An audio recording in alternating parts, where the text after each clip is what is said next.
বিসমিল্লাহির রহমানির রহিম। আমরা অত্যন্ত ভারাক্রান্ত মন নিয়ে আমি, আমার পরিবার এবং আমার কিছু নেতৃবৃন্দ চট্টগ্রাম দক্ষিণ জেলা পটিয়া উপজেলা সংসদীয় আসন 12 ওখান থেকে খালেদা জিয়ার জিয়ারত করার জন্য আমি এসেছি।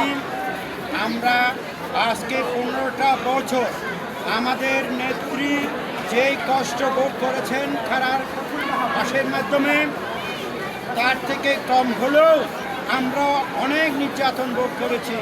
15 বছর আমরা ভালো করে ঘুমাতে পারি নাই, আমরা ভালো করে খাবার খাইতে পারি নাই, আমরা ভালো করে চলাফেরা করতে পারি নাই, আমরা কোনো আচার অনুষ্ঠানে যেতে পারি নাই।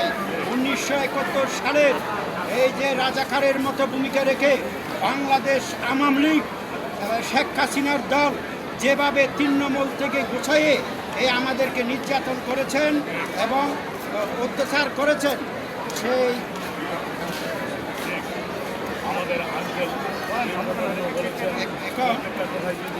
এখন সে সময় আমরা ধানের ক্ষেতের মধ্যে ঢুকেছি। আজকে সেই জায়গায় বলতে চান, শুরু করে বলতে চান না